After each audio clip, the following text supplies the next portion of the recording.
Assalamualaikum warahmatullahi wabarakatuh. Kami dari kelompok 1 akan menyajikan video pembelajaran dengan tema kearifan Nabi Muhammad SAW dalam mewujudkan kedamaian.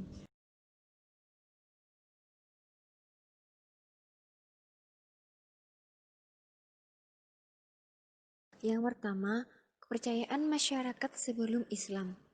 Pada awalnya, masyarakat Mekah adalah penganut agama Tauhid yang dibawa oleh Nabi Ibrahim. Kemudian dilanjutkan oleh putranya Nabi Ismail. Setelah Nabi Ismail wafat, masyarakat Mekah mulai pindah menyembah selain Allah.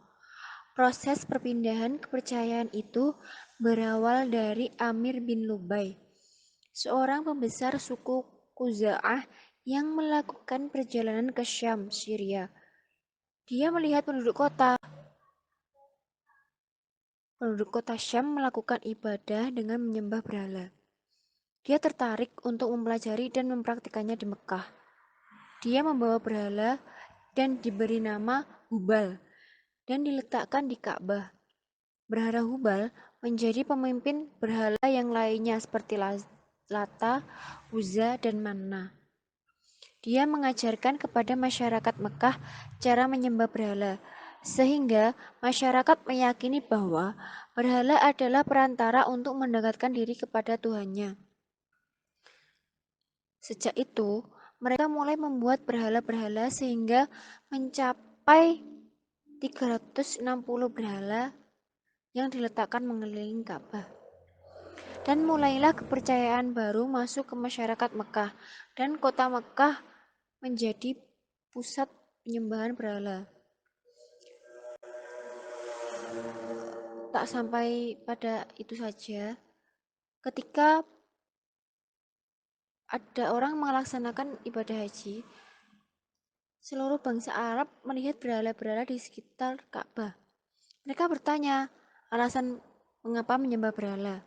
Kemudian, para pembesar menjawab bahwa berhala-berhala tersebut merupakan perantara untuk mendekatkan diri kepada Tuhan.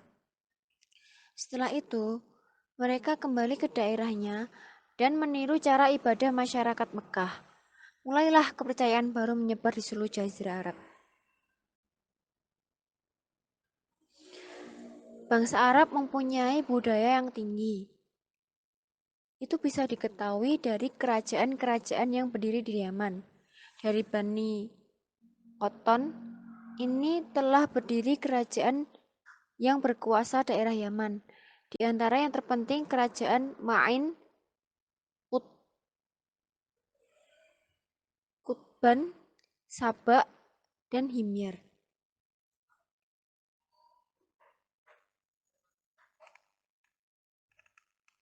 Adapun Ya'uq adalah sesembahan suku Hamdan, Nasr sesembahan suku Himyar, dan keluarga Dzilqila. Padahal nama-nama itu adalah nama orang-orang soleh di zaman Nabi Nuh. Setelah mereka wafat, setan membisikkan kaum yang soleh supaya dibuat patung-patung mereka di tempat-tempat pertemuan dan menamainya sesuai dengan nama-nama mereka. Patung-patung itu tidak disembah sebelum orang-orang saleh itu mati dan ilmunya telah hilang. Dari situlah penyembahan terhadap berhala-berhala dimulai. Masa itu disebut masa jahiliyah. Jahiliyah bukan berarti mereka bodoh dari keilmuannya. Namun mereka mengalami kebodohan dari segi keimanan kepada Allah. Dan dijelaskan dalam buku lain, jahiliyah memiliki konotasi jahil atau bodoh, khususnya dalam hal moralitas, dikarenakan pada saat itu mulai merebak dan banyaknya maksiat terjadi di seluruh Jazirah Arab. Tak hanya maksiat, hilangnya perlindungan hak-hak asasi khususnya untuk perempuan dan kaum lemah.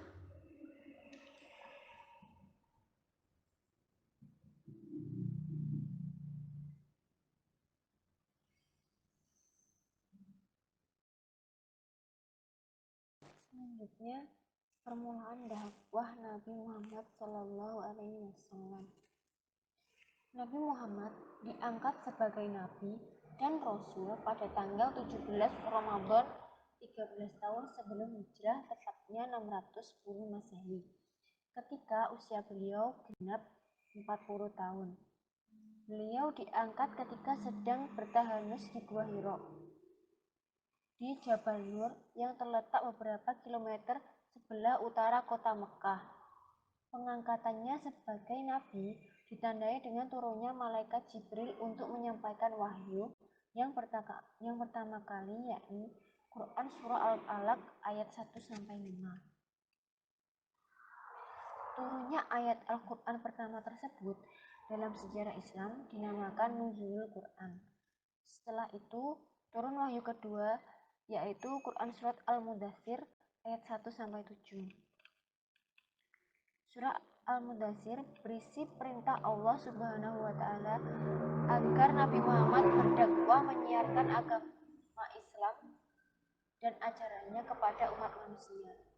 Mulailah beliau berdakwah secara sembunyi-sembunyi berdasarkan Quran Surat Asy-Syu'ara ayat 214. Sejak itulah mulailah Nabi Muhammad berdakwah kepada keluarga dan sahabat-sahabat terdekatnya. Beliau menjadikan rumah Al-Arqam bin Abil Arqam Al-Makhzumi sebagai pusat kegiatan dakwahnya. Pada periode awal, banyak kerabat dan sahabat terdekatnya yang menerima ajaran dan mulai masuk Islam. Selain itu, ada dua paman Nabi yang menolak dakwah Nabi, yaitu Abu Thalib dan Abu Lahab. Keduanya tidak melepaskan agama nenek moyangnya sampai meninggal. Tapi keduanya memiliki sikap yang berbeda terhadap dakwah Nabi. Abu Thalib membiarkan Nabi Muhammad menyebarkan dakwahnya, bahkan melindungi dari gangguan ancaman pembesar-pembesar Quraisy. Sedangkan Abu Lahab sangat menentang dakwah Nabi, bahkan mengancam berniat membunuh Nabi Muhammad. Allah mengabadikan cerita Abu Lahab dalam surat Al-Lahab. Selama 3 tahun Nabi Muhammad berdakwah secara sembunyi-sembunyi, kemudian turunlah Quran Surat Al-Hijr ayat 94 yang memerintahkan berdakwah secara terang-terangan. Nabi Muhammad Shallallahu Alaihi Wasallam berdakwah secara terang-terangan ke seluruh lapisan masyarakat, baik golongan bangsawan maupun budak, serta negeri-negeri lain. Dilakukan pertama kali di Bukit Safa. Ketika itu, pamannya Abu Lahab sangat menentang keras dakwah Nabi. Peristiwa tersebut diabadikan dengan surat Al-Lahab. Nabi Muhammad menerima wahyu dari Allah yang turun secara berangsur-angsur selama 13 tahun di Mekah, tepatnya 610 sampai 622 Masehi. Nabi Muhammad menerima 4.726 ayat yang meliputi 89 surat dan surat-surat yang diturunkan selama Nabi Muhammad di Mekah dinamakan surat Makkiyah. Selanjutnya, prioritas dakwah Nabi Muhammad SAW di Mekah. Selama di Mekah, prioritas dakwah Nabi Muhammad adalah pada masalah berikut. 1. Mengajarkan ketauhidan. Pada masyarakat Arab Jahiliyah terdapat suatu kepercayaan, yaitu banyak Tuhan atau berbagai Tuhan yang disebut politeisme, seperti penyembahan berhala, penyembahan bulan dan bintang, penyembahan jin dan roh, dan arwah nenek moyang, dan ajaran yang tidak sesuai dengan ajaran Islam. Sementara itu, Islam datang dengan membawa ajaran tauhid, penyembahan hanya kepada Allah yang Maha Esa, tak beranak dan tak diperanakkan. Begitu juga yang berkaitan dengan kebudayaan. Kebudayaan Arab pra-Islam sangat dipengaruhi oleh mitologi dan ajaran-ajaran sesat lainnya. Sedangkan Islam membawa peradaban atau kebudayaan baru berdasarkan petunjuk Allah dan Al-Quran. Kedua, kondisi masyarakat yang menyembah berhala. Nabi Muhammad SAW mendapat tugas mengajak masyarakat Mekah untuk menyembah Allah, Tuhan yang Maha Esa. Ajakan Nabi Muhammad bertentangan dengan kondisi masyarakat Mekah yang menyembah berhala. Yang ketiga, menegaskan hari kiamat sebagai hari pembalasan. Masyarakat Arab pra-Islam tidak percaya kepada hari kebangkitan, hari pembalasan, sampai ada di antara mereka bertanya-tanya, mana mungkin tulang belulang yang sudah hancur dapat dibangkitkan dan dihidupkan kembali. Padahal Islam mengajarkan dan memperingatkan kepada manusia bahwa dunia-dunia ini hanya sementara dan tempat yang abadi adalah akhirat. Nabi Muhammad memprioritaskan dakwahnya kepada ajakan untuk mempercayai adanya hari pembalasan. Mereka perlu menjaga kehidupannya untuk selalu sesuai dengan aturan dan tuntunan Allah. Setiap kebaikan akan mendapatkan balasan kebaikan. Dan sebaliknya, setiap kejahatan akan mendapatkan balasan yang setimpal. Nabi Muhammad berusaha meyakinkan para pengikutnya akan janji Allah bagi orang yang beriman. Yang keempat, merubah perilaku masyarakat jahiliyah. Dalam tatanan kehidupan sosial masyarakat Arab pra-Islam, terdapat pada suatu tradisi yang melanggar etika atau akhlak dan hak asasi manusia, seperti perjudian, minum-minuman keras, perampokan, perzinahan, dan perbuatan yang melanggar hukum dan tatanan sosial masyarakat. Sementara itu, Islam selalu mengajarkan perbuatan terpuji seperti tolong-menolong, melarang melakukan fitnah, melarang perzinahan, melarang penguburan bayi hidup-hidup, dan ajaran terpuji lainnya. Kondisi masyarakat Mekah yang terkenal dengan masa jahiliyahnya bukan mereka bodoh dalam intelektual, tapi mereka bodoh dalam perilaku dan moralitas yang cenderung merusak tatanan sosial dan tatanan pribadi. Mereka terbiasa melakukan judi, pembunuhan, dan minum khamr. Nabi Muhammad secara bertahap merubah perilaku-perilaku mereka sehingga menjadi makhluk yang baik dan benar. Nabi Muhammad mencontohkan dalam kehidupan sehari-hari. Nabi Muhammad sudah terkenal dengan Al-Amin sebelum diangkat menjadi Nabi dan Rasul. Masyarakat Mekah mengakui akan kebaikan dan kejujuran Nabi Muhammad SAW dan Al-Quran mengabadikan akhlak Nabi Muhammad dalam Quran Surat Al-Qalam ayat 4. Kelima, mengangkat dan melindungi hak asasi manusia. Di dalam kehidupan masyarakat Arab pra-Islam terdapat tradisi kebudakan manusia. Jual beli budak merupakan hal biasa. Perbuatan itu mereka lakukan tanpa penyesalan seolah-olah tanpa dosa. Sedangkan Islam mengajarkan manusia itu sama derajatnya. Hanya takwa yang membedakan mereka. Kehadiran Islam justru untuk mengangkat martabat mereka yang tertindas seperti para duafa dan fakir miskin. Perbedaan inilah pada akhirnya membawa benturan antara masyarakat Arab kafir dan mukmin di tanah Arab, khususnya Mekah. Selain itu, tradisi yang melanggar hak asasi manusia adalah menganggap wanita sebagai aib keluarga. Kebiasaan membunuh dan mengubur anak wanita menjadi alat untuk menghilangkan aib keluarga. Islam datang untuk memuliakan dan mengangkat derajat wanita pada posisi yang terhormat. Kali ini saya akan menyampaikan penjelasan dari materi berikutnya, yakni orang-orang yang pertama kali masuk ke dalam agama Islam, yakni antara lain Siti Khadijah sebagai wanita pertama yang masuk Islam. Lalu sepupunya Ali bin Abi Thalib sebagai orang yang pertama masuk Islam dari anak budaknya Zaid bin Harisah sebagai orang pertama yang masuk Islam dari golongan hamba sahaya, dan sahabatnya Abu Bakar As-Siddiq sebagai orang pertama yang masuk Islam dari laki-laki dewasa.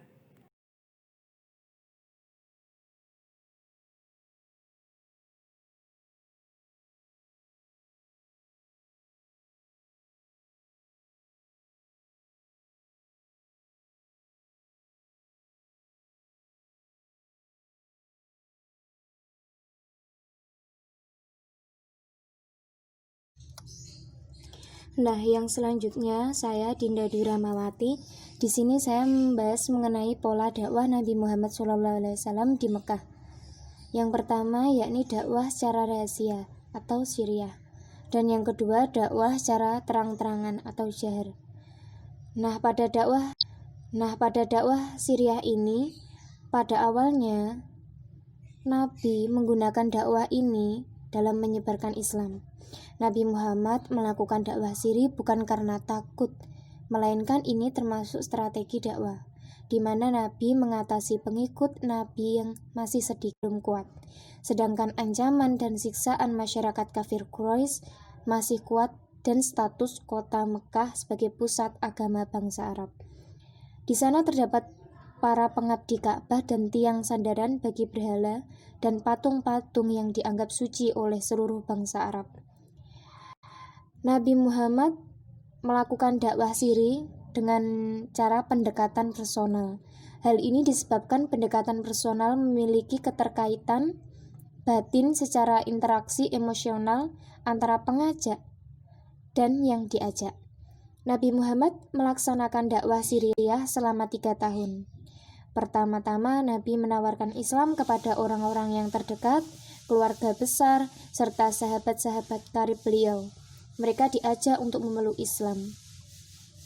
Dalam sejarah Islam dikenal sebagai as-sabiquna awwalun, yakni orang-orang yang paling dahulu dan pertama masuk Islam. Yang kedua yakni dakwah jahar, terang-terangan. Ketika perintah dakwah terang-terangan turun, Nabi Muhammad mengundang Bani Hashim dan beberapa orang Bani Al-Muthalib bin Al-Manaf. Nabi menyeru kepada kaumnya menyembah dan berserah diri kepada Allah. Namun semua kerabatnya menentang Rasulullah. Hanya Abu Thalib lah yang tidak menentang. Dia tidak masuk Islam, tapi dia mendukung dakwah Nabi Muhammad dan melindunginya dari gangguan kafir Quraisy. Sekian dari kami kelompok 1. Mungkin dari kami banyak kurangnya. Dan terima kasih atas perhatian yang telah diberikan. Bila memungkinkan, kita sambung lagi video pembelajarannya dan kami akan berusaha untuk membuat lebih menarik dan lebih inovatif lagi. Mungkin kami rasa itu cukup. Assalamualaikum warahmatullahi wabarakatuh.